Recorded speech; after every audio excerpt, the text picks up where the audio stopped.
الحمد لله رب العالمين وبه نستعين على أمور الدنيا والدين. أشهد أن لا إله إلا الله وحده لا شريك له وأشهد أن محمدا عبده ورسوله الكريم. اللهم صل وسلم على نبينا المصطفى محمد وعلى آله وأصحابه أجمعين. أما بعد، رب اشرح لي صدري ويسر لي أمري واحلل عقدة من لساني yafqahu qawli. Segala puji bagi Allah, kemudian salawat dan salam kepada Rasulullah, pada keluarga dan seluruh sahabat-sahabatnya yang Allah muliakan insyaAllah. Jemaah salat maghrib dan isya, bapa-bapa dan ibu-ibu yang telah berhadir karena Allah, mudah-mudahan Allah membalas dengan pahala yang berlimpah insyaAllah. Bapak Ibu yang Allah muliakan, kita akan sambung pelajaran kita, yaitu tentang fadilah beramal saleh, dan terakhir kita sedang membahas tentang fadilah melakukan ibadah sunnah. Yang dimaksud dengan ibadah sunnah yaitu ibadah yang apabila dikerjakan mendapatkan pahala, dan apabila ditinggalkan tidak menimbulkan dosa. Tapi ada catatan, meninggalkan yang sunnah menyebabkan kemakruhan. Allah tak senang walaupun tak dicatat menjadi dosa, tapi Allah tak suka orang yang suka meninggalkan ibadah sunnah. Dan kita terakhir membahas di antara fadilah orang-orang yang senang melakukan ibadah sunnah, yaitu ditinggikan derajatnya oleh Allah dan kemudian diampunkan dosa-dosanya. Jadi orang yang sering melakukan ibadah sunnah, derajatnya ditinggikan Allah. Artinya dengan derajat itu dia bisa memilih surga, dimuliakan di padang mahsyar. Ya, contohnya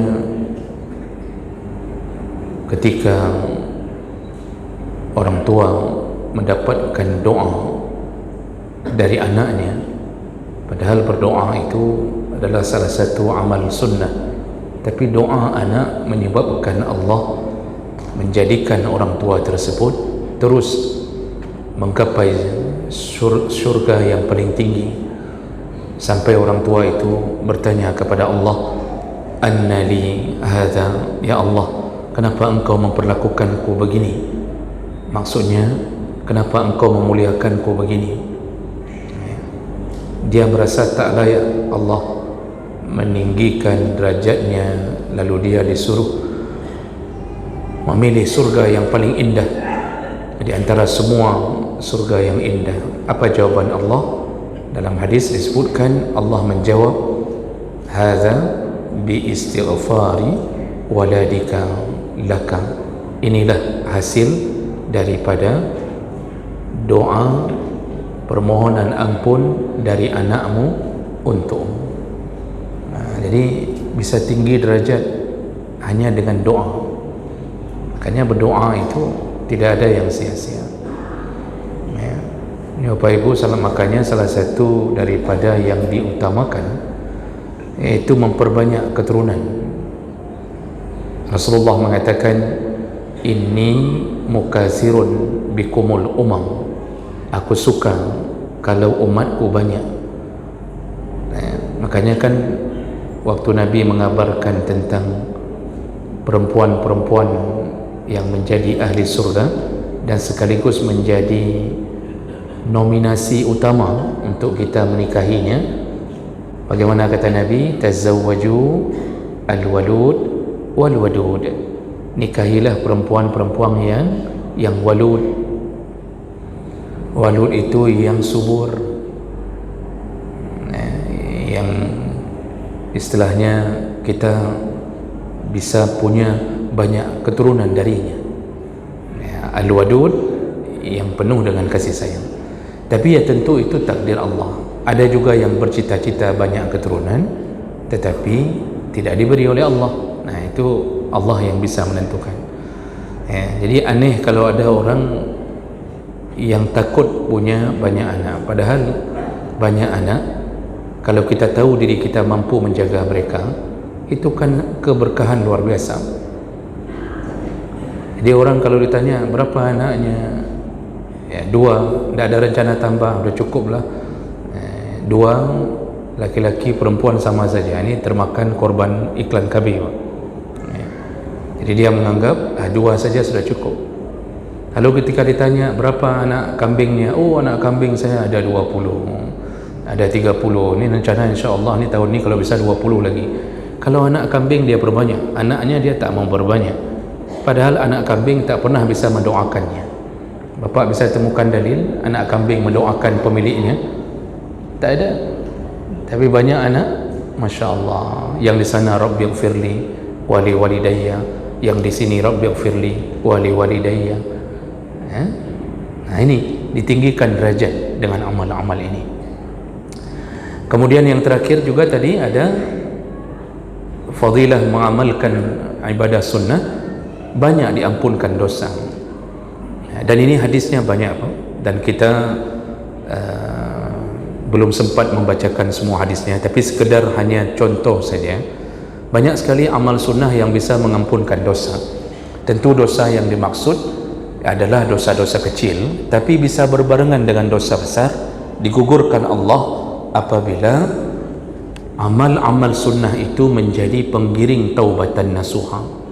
Kita taubat, tapi kita banyak melakukan amal sunnah setelahnya. Di antaranya hadis-hadis yang masyhur. Jadi di antara hadis yang sering kita dengarkan menyebutkan apa?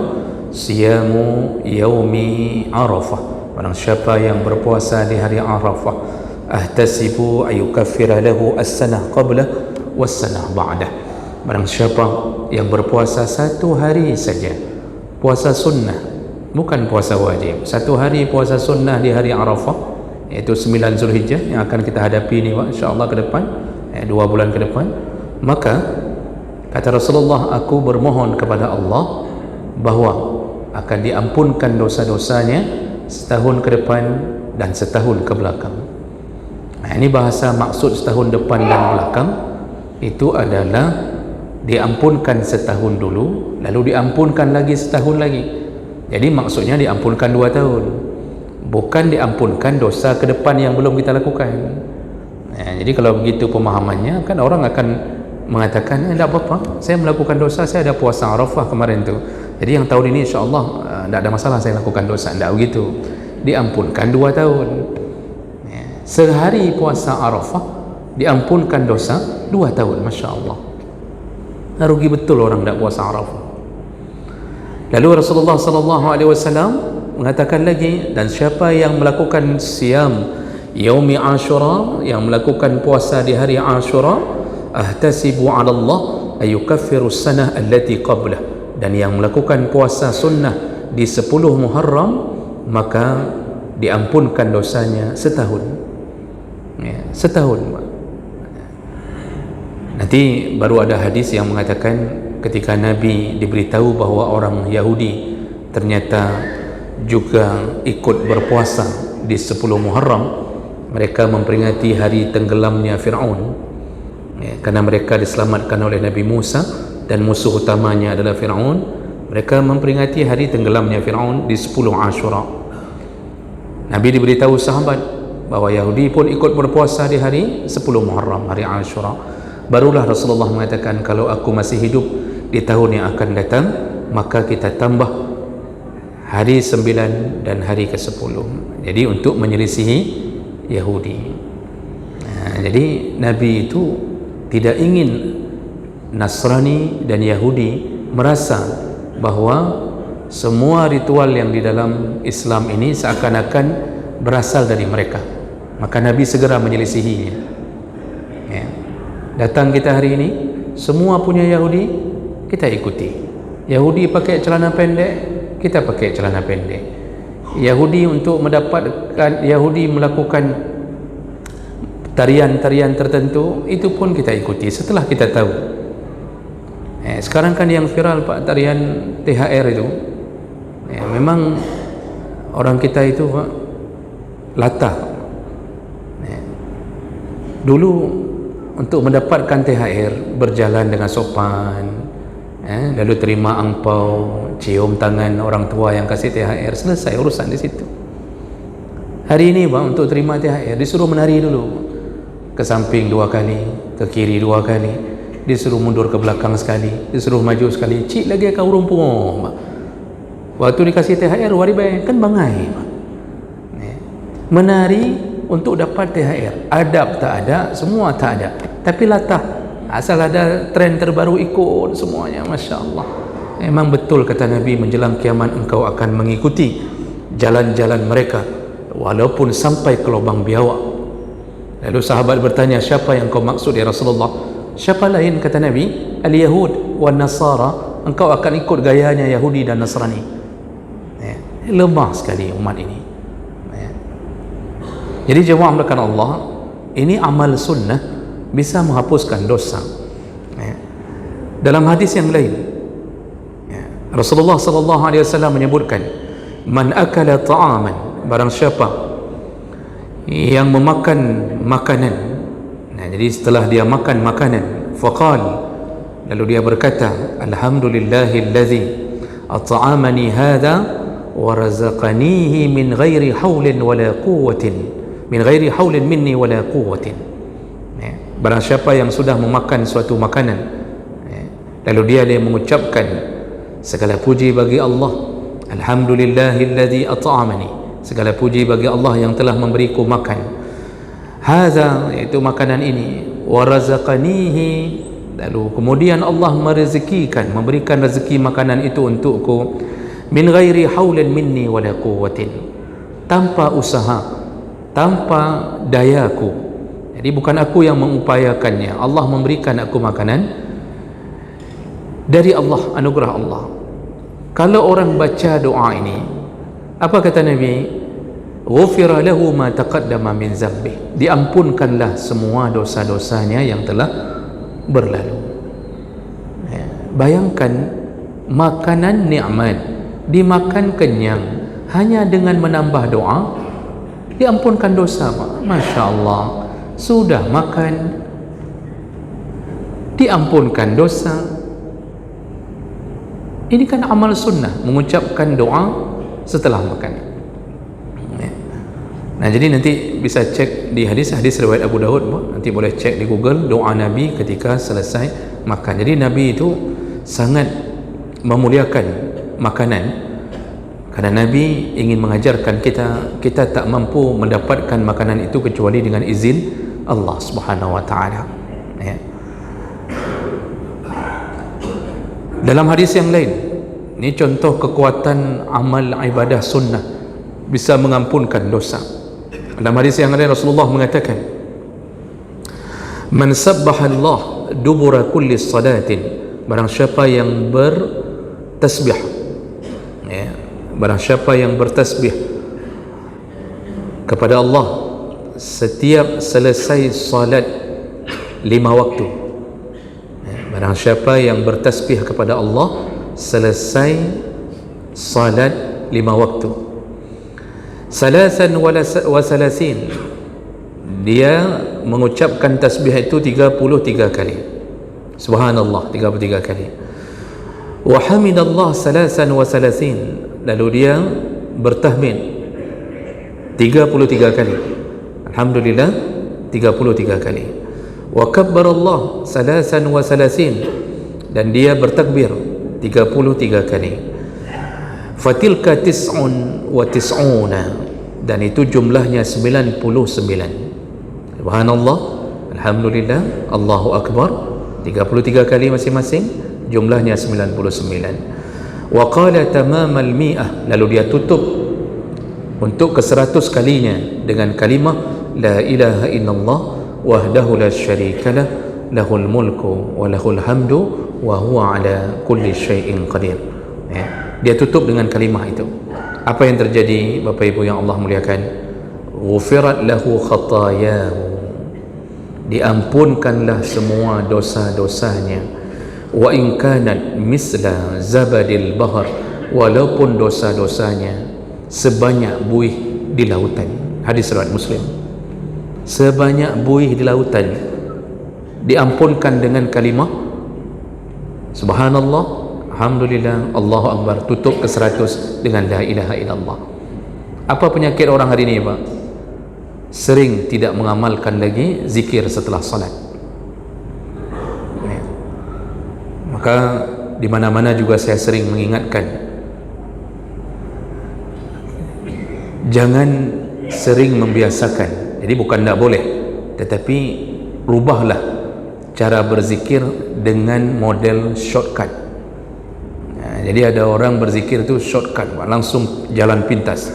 Jadi habis astagfirullah, langsung kemudian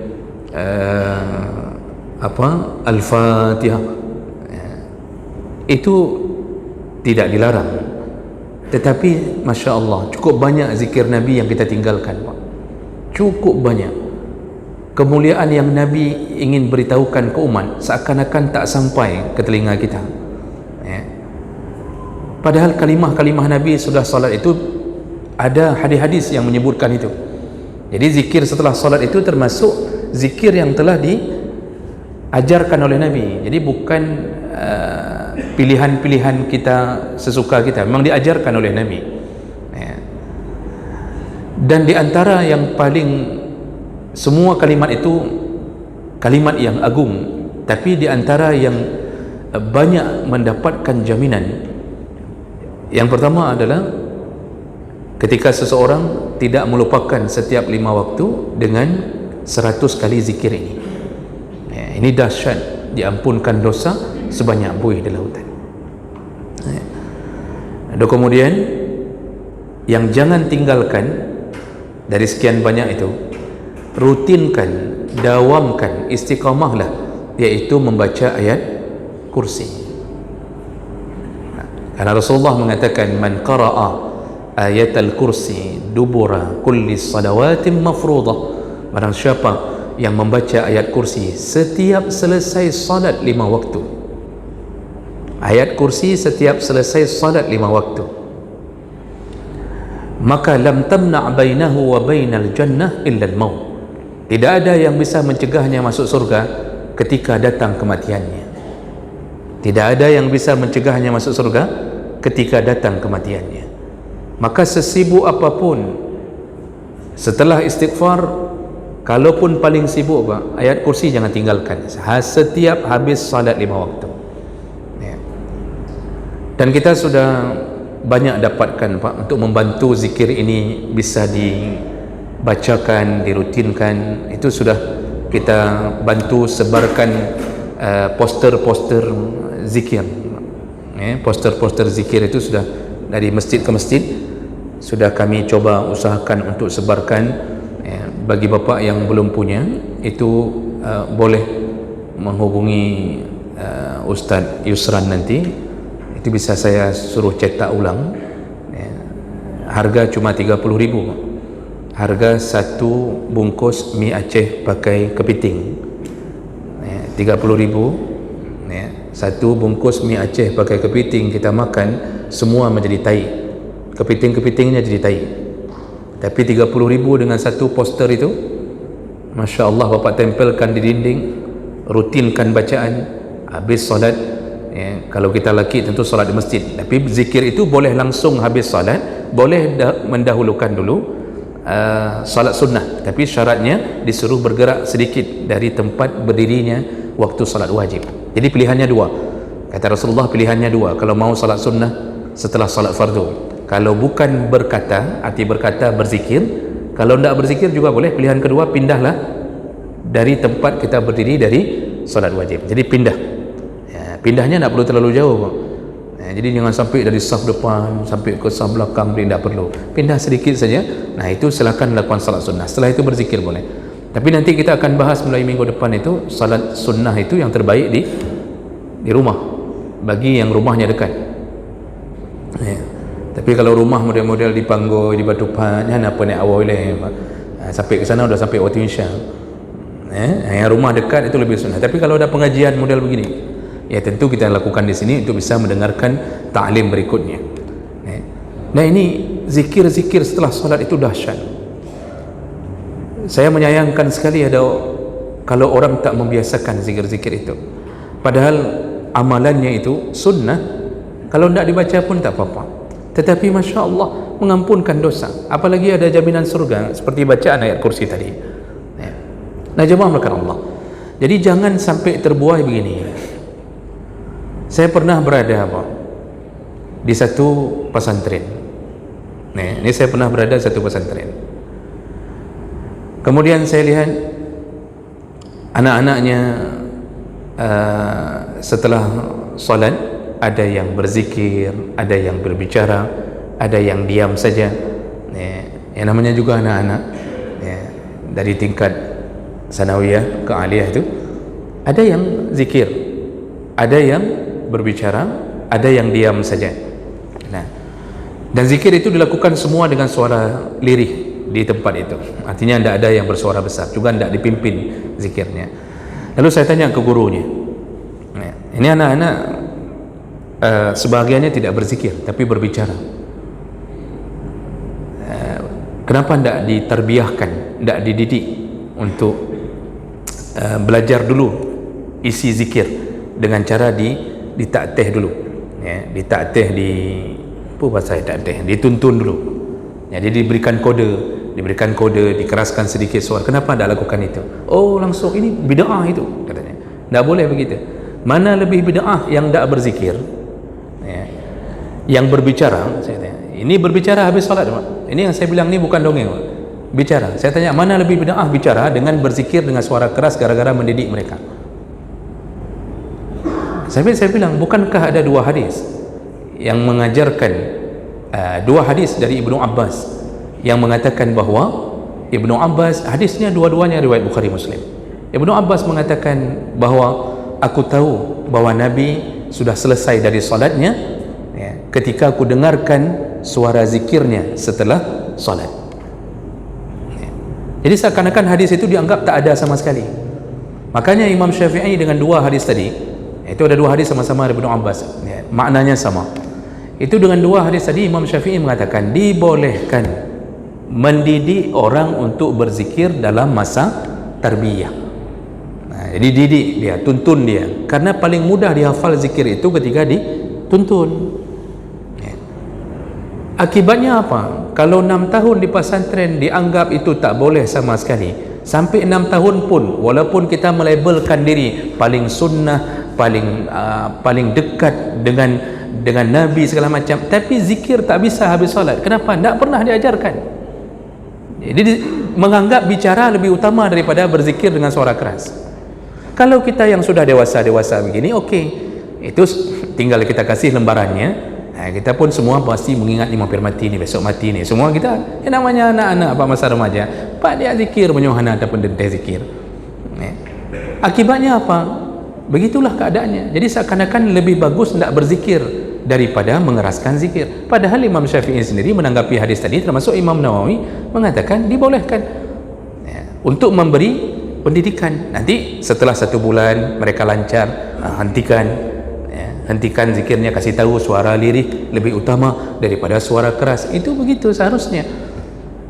Akibatnya tidak bisa berzikir. Dan mohon maaf saja, ini kalau kita tes semua misalnya, kita tes di masjid-masjid yang istilahnya tidak mengenal zikir tanpa ada tuntunan sama sekali, belum tentu semuanya tahu cara berzikir Nabi SAW.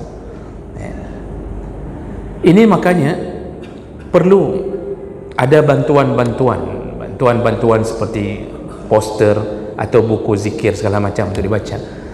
Jadi usahakanlah terampunkan dosa melalui zikir-zikir yang sunnah ini. Jadi saya juga sudah mengatakan ke Bapak Ibu, dan juga saya agak heran karena mungkin saya nak sampai ilmunya. Tapi terus terang saya belum dapatkan ada tuntunan setelah istighfar itu salawat dulu. Ini bukan tak boleh salawat ni. Wallahu alam, saya nak tahu dari mana asal usulnya. Habis salawat baru Allahumma antas salam. Itu kebiasaan di beberapa masjid dan banyak masjid. Itu wallahu alam, saya tak tahu dari mana asal usulnya. Kok bisa begitu? Karena pertama, hadis Nabi sendiri yang menyebutkan tentang habis Nabi dalam satu hadis memang langsung disebutkan itu, Nabi setelah salat istighfar salasan. Nabi istighfar 3 kali. 3 kali. Itu bentuk istighfarnya nanti ada perawi hadis Imam Al-Auza'i itu mengatakan astaghfirullah, astaghfirullah, astaghfirullah. Tapi itu kan kalimat dari seorang perawi hadis. Di hadis itu Nabi disebutkan secara umum beristighfar 3 kali. Jadi boleh saja beristighfar melebihi dengan kalimah itu boleh. Artinya astaghfirullahaladzim alladzi la ilaha illa wal hayyul qayyum boleh. Nah, kalau kita salat sendiri, kita bisa istighfar dengan sayyidul istighfar kalau mampu. Cuma masalahnya orang kalau dengan sayyidul istighfar ini mungkin tak mampu karena kalimatnya panjang kan. Allahumma anta rabbi la ilaha illa anta khalaqtani wa ana 'abduka wa ana 'ala ahdika wa wa'dika mastata'tu dan seterusnya. Itu pun fadilahnya besar sekali itu. Yang baca subuh, baca di waktu subuh, meninggal sebelum maghrib, maka diampunkan semua dosa-dosanya. Barang siapa yang membaca sayyidul istighfar di waktu maghrib lalu meninggal sebelum subuh, maka diampunkan semua dosa-dosanya. Itu juga dilazimkan amal sunnah, dilazimkan karena ujungnya pengampunan juga. Makanya paling kurang sayyidul istighfar itu Pak, habis solat subuh itu sekali, habis solat maghrib sekali Pak. Yang belum bisa hafal, ya hafal lah. Kayak mana kita mau buat jadi ini? Jadi kalau belum bisa hafal mau ngapain ini? Ya hafal lah. Jadi untuk bisa menghafal itu ya biasanya diawali dulu dengan sering-sering membacanya di teks. Sering membaca di teks. Makanya kadang-kadang ada orang habis solat itu langsung buka HP, lalu orang bersuuzon dengan mengatakan, "Kai buka HP." Dia enggak sempat langsung mikir dunia itu. Padahal dia sedang membaca istighfarnya. Dia mungkin ingin mengetahui urutan-urutan zikirnya. Nah itu habis istighfar apalagi Nabi langsung sambung. Dalam hadis itu langsung sambung Nabi mengucapkan Allahumma antas salam. Jadi habis mohon ampun langsung puji Allah dulu. Habis mohon ampun, istighfar itu tidak ada yang mengatakan itu pujian ke Allah, walaupun ada kalimat yang disangkut pautkan, dinisbahkan kepada Allah tadi. Tetapi itu istighfar, minta dulu ampun sama Allah. Setelah itu Allahumma antas salam. Itu dalam satu hadis. Kalau kita mengucapkan salawat lalu baru Allahumma antas salam, kita mengindikasikan seakan-akan Nabi itu berada posisinya di atas Allah, padahal tidak ada amal lain yang pernah dibuat dalam catatan para ulama disuruh duluan memuji Nabi baru memuji Allah. Tidak ada. Sahnya salat Jumaat, rukunnya apa Pak? Puji dulu Allah baru bersalawat kepada Nabi SAW. Kalau mau doa diterima, apa yang harus dilakukan? Puji dulu Allah, kata Nabi, baru bersalawat kepada aku. Jadi tidak ada urutan kok tiba-tiba seakan-akan salawat lebih utama daripada Allahumma antas salam. Dan wallahu alam, saya tidak bisa memvonis bahawa ini tak benar, tetapi saya belum mendapatkan sebuah literatur yang menyebutkan tentang keadaan seperti itu. Dan herannya hari ini malah dibiasakan di masjid-masjid. Dibiasakan hal yang begitu. Jadi setelah kalimat salawat, setelah kalimat Allahumma antas salam, itu kan beberapa hadis lain terus menyebutkan tentang urutan-urutan zikir yang dibacakan oleh Nabi setelah solatnya. Nah, sampailah pada bacaan Subhanallah 33 kali, Alhamdulillah 33 kali, Allahu Akbar 33 kali, tutup dengan kalimah la ilaha illallah. Kalau ini Pak, bilangan ini namanya tauqifi. bilangan yang langsung Nabi buat. Jadi jangan berkurang, jadi jangan korupsi. Nanti ada yang model 30 kali, jangan Pak. Itu tak mencukupi bilangan 100. Dan hitungan paling bagus itu hitungan dengan jari, paling bagus. Saya nak berani menyampaikan seakan-akan dengan alat tasbih menjadi amal yang diharamkan, tidak, karena ada beberapa dalil juga yang menyatakan para sahabat pernah berhitung dengan batu. Jadi jangan sembarangan memvonis sesuatu yang kemungkinan kita belum sampai pada bacaan orang. Paling kurang merendahkanlah diri dengan mengatakan ya mungkin itu benar, tapi kita mungkin belum sampai ilmunya. Tapi yang saya sudah dapatkan ada beberapa riwayat yang menyebutkan sahabat pernah berhitung dengan batu. Dan itu kan bukan maqasid, itu bukan maksud, itu kan wasilah, hanya jembatan menuju maksud. Tapi yang bisa kita pastikan, berzikir terbaik itu dengan menghitung jari. Kenapa? Pertama, itu memang yang dibiasakan oleh Nabi. Yang kedua, ini sentuhan-sentuhan di buku-buku jari ini menjadi saksi di hari kiamat bahwa kita menyentuhnya sambil menyebut-nyebut nama Allah Subhanahu wa taala. Jadi ini kadang-kadang ada orang yang mungkin pemula, Pak. Pemula, kalau di sini kan sudah senior semua insya-Allah, Pak. Bagi para pemula bingung sendiri cara menghitung. Bagaimana cara menghitung 33 dengan satu jari ini, kan? Dan pada setiap jari ini kan ada 3 buku jari. 3 buku jari ini kalau dilimakan ini menjadi 15. 2 kali hitung buku jari ini sudah 30. 3 kali hitung sendiri. Jadi 33 kali. Baru sambung dengan kalimah yang berikutnya. Masya Allah, hanya dengan 100 kali ini sebanyak buih di lautan dosa kita diampunkan oleh Allah Subhanahu wa taala. Kalau itu beriringan dengan perasaan penyesalan terhadap dosa-dosa masa lalu, beriringan dengan keinginan untuk istiqamah menjalankan ibadah, maka bukan hanya dosa kecil yang diampunkan, dosa-dosa besar pun ikut diampunkan Allah Subhanahu wa taala. Nah, ini contoh jemaah melakukan Allah, amalan-amalan yang membuat terampunkan dosa hanya dengan mengamalkan yang sunnah, dari hal-hal sederhana, Pak. Jadi Allah paling senang kalau ada hamba yang ketika makan bismillah, ketika minum bismillah. Hanya dengan itu saja kita telah memproklamirkan, ya Allah, ku minum ini, ku makan ini darimu ya Allah, maka ku bacakan namamu ya Allah. Allah senang sekali. Apalagi kemudian kita menutupinya dengan doa setelah makan. Kita kadang-kadang ada yang terlewatkan karena tidak terbiasa bagi sebagian orang. Makanya pendidikan di rumah itu sangat menentukan. Ketika kita jadi orang tua, anak kita makan, kita selalu mengingatkan, nak, bismillah, nak, jangan lupa habis makan, ini doanya ini, jangan lupa ini, jangan lupa itu. Kenapa ketika keluar dari WC disuruh baca ghufranaka? Kalau masuk ke WC masuk akal, maknanya dapat. Apa doa masuk WC, Pak?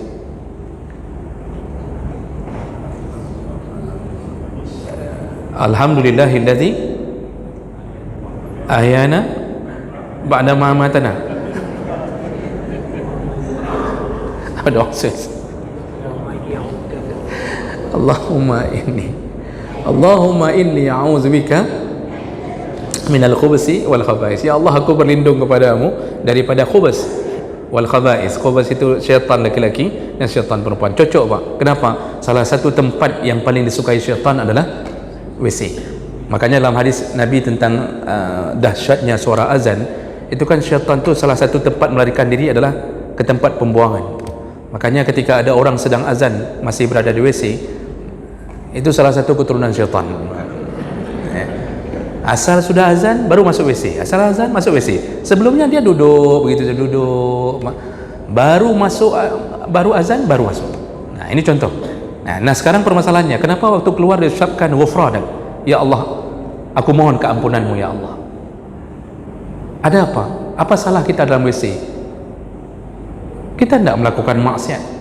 Para ulama menjawab, mengatakan salah satu yang membuat kita sering lupa, kita bisa melakukan BAB dan kita bisa buang air besar itu dengan lancar, itu hanya karena izin Allah Subhanahu Wa Taala.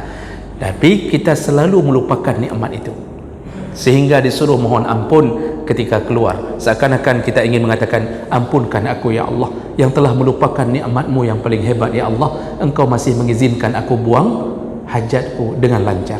Bapak bisa lihat Pak, orang-orang yang ditimpa penyakit, diberi ujian oleh Allah, tidak bisa lagi membuang hajatnya. Ada yang dibobok dari sampingnya Pak, dia harus memegang kotorannya sendiri, dia bawa di sampingnya. Ada seorang anak di Malaysia Pak, waktu kami berada di Malaysia, itu meninggal gara-gara tak bisa buang hajat. Sudah setahun, dan ketika dokter memeriksa, kebetulan dibawa ke Malaysia, anak orang Aceh, ketika dokter memeriksa, ternyata kotorannya selama ini tidak bisa keluar, itu tertahan karena ada usus yang menyempit, dan dia semua kotorannya mengalir ke darah, jadi sudah bercampur dengan darah dan sudah menjadi racun. Akhirnya minta izin dioperasi, tanda tangan surat kalau seandainya tak berhasil operasi. Ibunya menceritakan sambil menangis, dicium anaknya terakhir sebelum dimasukkan ke ruang operasi. Ayahnya juga menangis karena sudah janji dengan dokter tidak akan komplain kalau operasi ini gagal, karena sudah menjalar ke seluruh darah. Apa yang terjadi Pak berikutnya? Meninggal. Anak masih kecil, tidak bisa jadi asal itu dia rasa sakit. Masya Allah, kalau Allah tahan itu, maka begitulah keadaan kita. Maka oleh karena itu, jemaah melakukan Allah, banyak-banyaklah amal sunnah dilakukan, semoga menjadi pengampun dosa kita insyaAllah. Baik, subhanakallahumma bihamdik, asyhadu an la ilaha illa anta, astaghfiruka wa atubu ilaik. Wassalamualaikum warahmatullahi wabarakatuh.